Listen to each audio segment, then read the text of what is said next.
Hello viewers, welcome back to the channel. I hope you're all well. Now I want to share 11 of the best products and accessories I use when I go ride my gravel bike or when I go bike packing. These products aren't essential, but are products I found to work really well for me and are on my essential list. Now this video is not sponsored.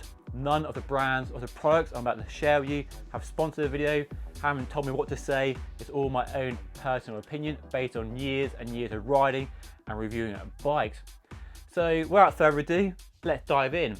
Now this list is in no particular order, but if it was, I think this stem would be at the top of my list. It's a Redshift suspension stem and it's pretty much a game changer when it comes to offering more comfort on your gravel adventure bike. And you can even use it on a road bike as well, but it's gravel and off-road riding where this thing really shines. So it's not cheap and it's not that light and not that pretty, but it offers loads more comfort by way of two elastomers inside, which you can change for different body weights, so lighter or heavier, and it just allows the handlebar to move up and down when you're riding over a bumpy track. And I find it works well both riding along kind of washboard gravel or roots and rocks, or when you're riding down a very steep technical track. This just gives you a bit more kind of comfort, isolates you from the vibrations, and on a long gravel adventure bike packing trip, it can make a difference to how much fatigue you feel or don't feel through your arms and upper body. So given how easy it is to fit to any bike, pretty much unless you have internal cable routing, is a really easy way to add more comfort, more control, and just make riding a gravel bike, a bike packing bike, a long way much more enjoyable. So I've been using this on and off for the last few years and it's reliable, durable. As I said, you can change the elastomers inside very easily and it's a really nice bit of kit, so I highly recommend that.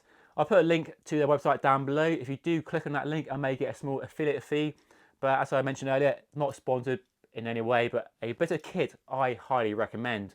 I know quite a few people who have bought these and are very happy with their purchase.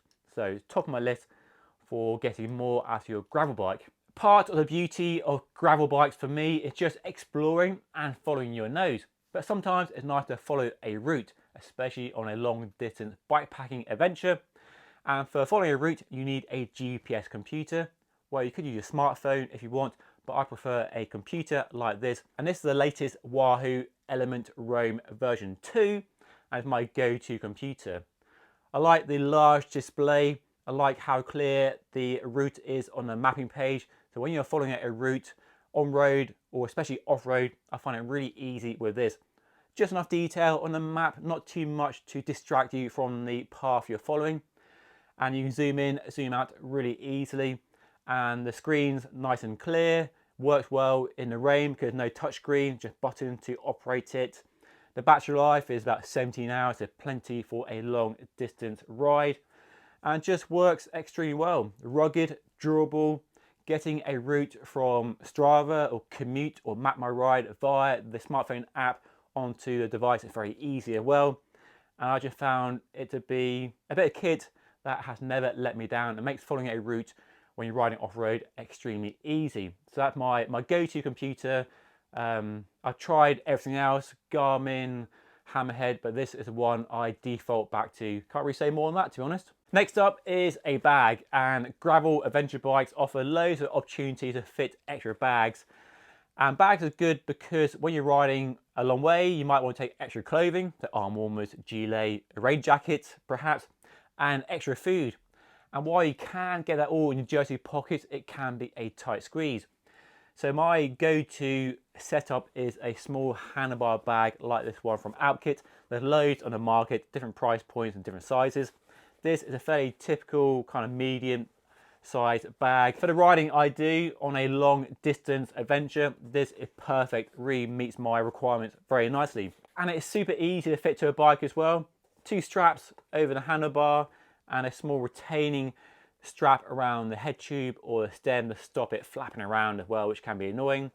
This one got two pockets at the side, so good for your GoPro or some easy accessible food. And this one allows you to fit a front light up there, and there's some small loops there for adding extra stuff if you need more carrying capacity.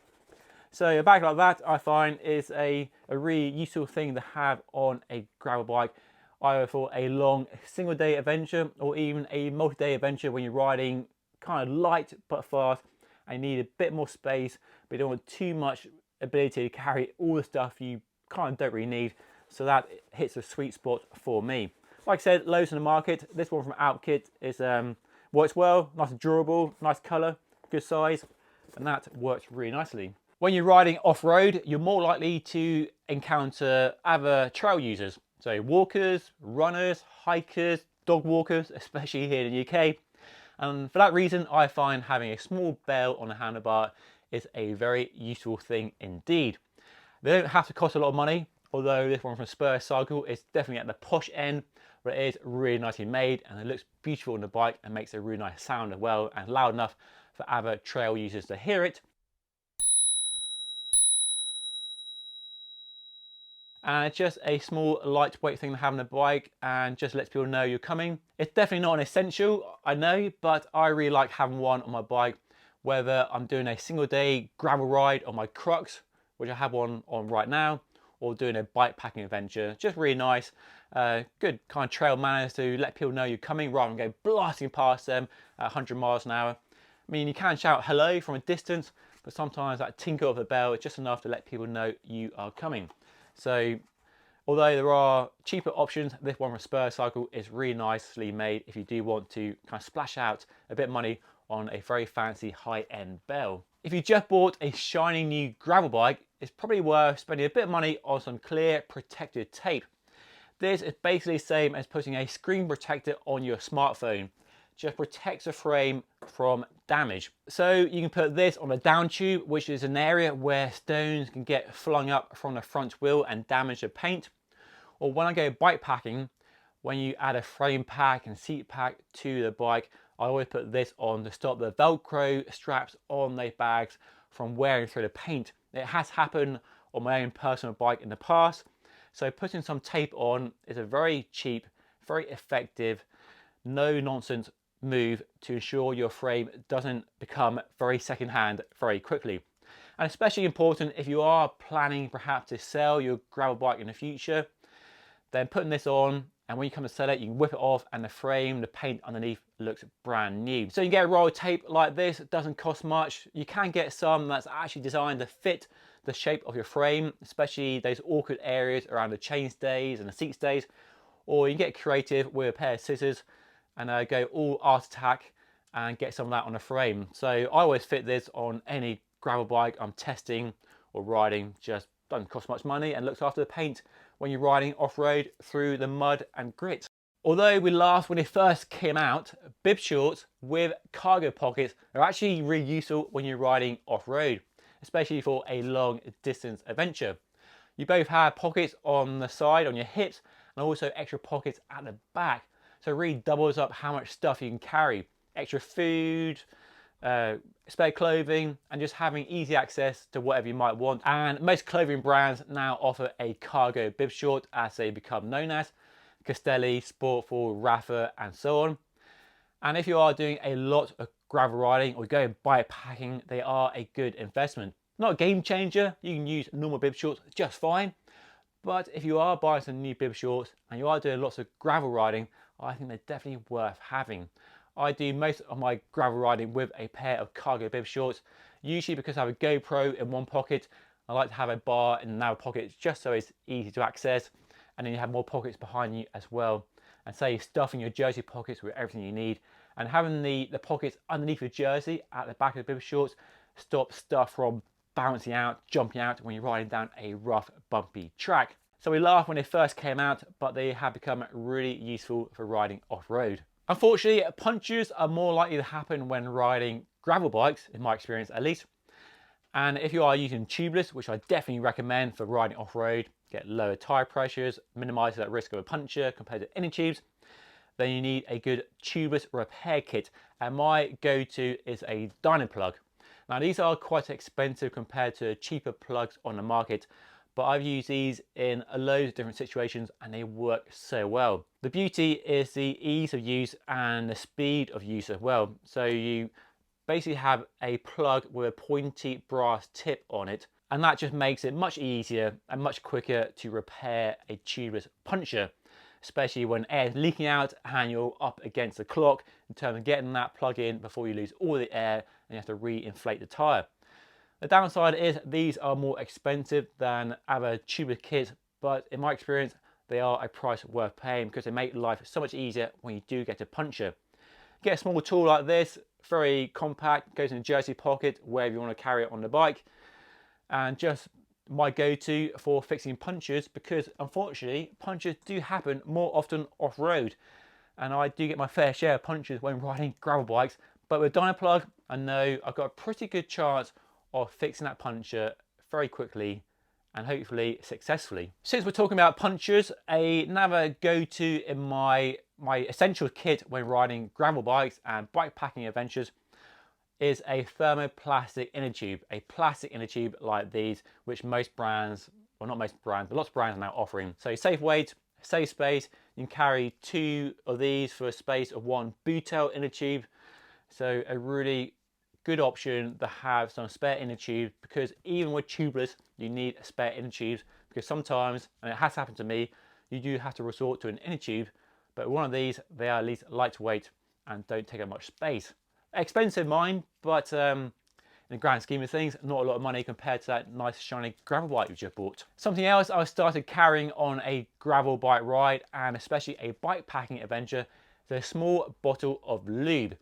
Because even with the best wax chain or whatever treatment you're using, the chain can go dry and it can go squeaky, especially if you're riding in and out of rainy weather. The chain's been washed and dried and washed and dried, and it will go squeaky. Happened to me on my second to last bike packing adventure, and it's very, very annoying. So a small bottle of lube like this in your essential kit is a good idea.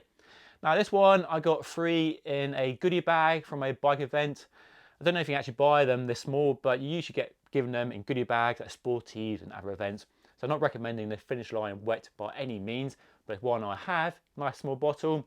Add a few drops on during a 3-day bikepacking adventure to keep your chain in tippy-top condition. Not really essential for a typical gravel ride, depending on how long it is, but for any bikepacking adventure I do, even in the summer, I take sort of small lights, a rear light and a front light, powerful enough to see where you're going. Even the best, most well-organized adventure might see you riding into the evening trying to find your campsite, your B&B, your hotel, or your wild camping spot, whatever your sleeping arrangement.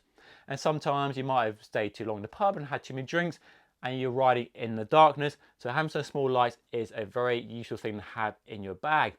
And even for a gravel adventure, you might not plan to be out all day, but sometimes you might get carried away and do a really long ride, or just stop longer than planned. You might have more punctures, more mechanicals on that route, which can derail your plans. So having some small lights can be very useful to have. So a nice pair of lights, good investment to have for bike packing, definitely, and lots of gravel riding you might be doing as well. So we kicked off this video with a Redshift suspension stem designed to improve comfort, and 2 other products, well 1 other product that I use on a gravel bike on a very frequent basis is a suspension stem. I'm currently testing these 2, this one from Cane Creek and this one from Redshift. They offer a similar range of travel, between 20 and 30 mil of travel via a small elastomer. Very similar design, both kind of parallelograms, but look quite different. And these are great for offering more comfort when you're riding over very rough, bumpy terrain, especially on a multi-day adventure when fatigue and tiredness can set in. But even for a long distance adventure like the Dirty Reaver up in North England, Scotland springs to mind, with lots of washboard gravel, this can make it a real difference, especially if you're, shall we say, getting on a bit and you're not as flexible and supple as you once used to be, and you have a bit of a creaky back from time to time. Having a suspension stem is a very useful move. And of course, presuming you go onto a wider tyre you can already fit on your bike, the first step towards improving comfort is going to a wide tyre at low pressures, then a suspension seat post can be another step towards offering more comfort on your bike for very little downside really, apart from the weight and the price of course, and the way they look. But I don't think they look too bad, and once you're riding, You've got a saddlebag there, you can't really see them all that much. So if you want more comfort, you've already done the suspension stem, then a seat post is a good option. I've got a video coming up very soon going into more depth on the suspension seat post and some other comfort improving tricks for your gravel bike. And if you want to see that video coming up very soon, make sure you subscribe to the channel by hitting that button down below. Now, if you're after more comfort and perhaps more control and capability from your gravel bike, may I suggest a suspension fork. Now, I can predict all the comments about just buying a hardtail mountain bike, but what if you don't want to buy a hardtail mountain bike and you only have a gravel bike and you only want a gravel bike, but you're riding terrain that's quite tough and rough and you're finding, even with fat tires, the going is a bit hard at times, and you try a suspension stem or you don't think a suspension stem is the way for you, then a suspension fork is a very good, although expensive, route to get more comfort and also more control and a lot more capability on very rough trails. I've been testing this on several gravel bikes alongside a Fox alternative, and while they are heavy, heavier than a carbon fork, and they do raise the front end and modify the geometry, and they are expensive, they are fantastic. Although this one only has 30mm travel, there is a 40mm travel option, which doesn't sound like much, and you probably wouldn't think it makes any difference really, but it does make a big difference. It's just enough to really take the harshness out of riding down a rough, bumpy track, and on washboard gravel, it really makes a big difference. There's less impacts, less vibration coming through the handlebar, so that means less fatigue through your arms. And when I'm riding gravel bikes a long way, I usually get fairly sore arms and upper body because I don't have much upper body to speak of, and a suspension fork makes a big difference. Just removes all that soreness, that tiredness that usually builds up on a long ride. And for me, that improvement in being able to ride a long way in more comfort overcomes the price, the weight, and the way it impacts the geometry. Not for everybody, I know, but if you are trying to really extract more performance and comfort from your gravel bike, then a suspension fork I think is a good option. And if you buy a bike with it fitted, like a Canyon Grittle for example, it's a lot cheaper than buying the fork on its own, which is quite expensive. Although I have seen these on offer at some retailers for quite an attractive price recently, so definitely worth shopping around for. And yes, I know, not for everybody. If you have a hardtail mountain bike, that may be a better option. But if you don't have a hardtail mountain bike, and you don't want to spend more money on another bike, then that is a good way to get more comfort and control from your current gravel bike. Now, here's a product that will avoid a soggy bottom. I'm not talking about baking here. This is a new R-Savers Wind Wing rear mudguard. And I've been using this for the last few weeks because the summer here in the UK, well, it hasn't been summer really, it's been raining all the time. So our gravel is more mud and slippery roots and lots of rain, lots of water. And having a rear mudguard, as small as this one is, it's not a very big mudguard, makes a real nice difference. It just stops your bottom and your back getting plastered with water from puddles and mud, and just makes the experience a bit less unpleasant really. So not a game changer difference, not as good as a proper full-length mudguard or riding on dry, dusty trails. But if you want to ride through mud and rain without getting absolutely caked, then this is a really nice way to do it. Fairly inexpensive, very lightweight, easy to fit with these straps around the rear stays, very quick to remove as well. And you could fit it to your road bike for commuting as well. Just a nice way to just minimize the amount of water and mud that gets thrown up by the rear wheel and plasters your body. So that is something that as we head into autumn here in the UK will become much more essential. Right, so those are 11 gravel bike packing products I use on a regular basis and which I can highly recommend. I'll put links to all the products featured in the video down below, and I may earn a small commission affiliate fee if you do click on those links, which helps support the channel. A reminder, this video hasn't been sponsored by anybody. None of the brands involved had any say in the video at all, just my own personal humble opinion. Now, I'd love to hear from you about what products you use on a gravel bike packing adventure. So let me know by leaving a comment down below, and perhaps we can build another list of go-to products for gravel adventure bike packing riding. Anyway, if you want to see a video of other amazing bike packing products, then do check the video right up here. And of course, don't forget to subscribe by hitting the button right here. But that's all for today. Enjoy the ride, and I'll see you all again very soon. Thank you so much for watching.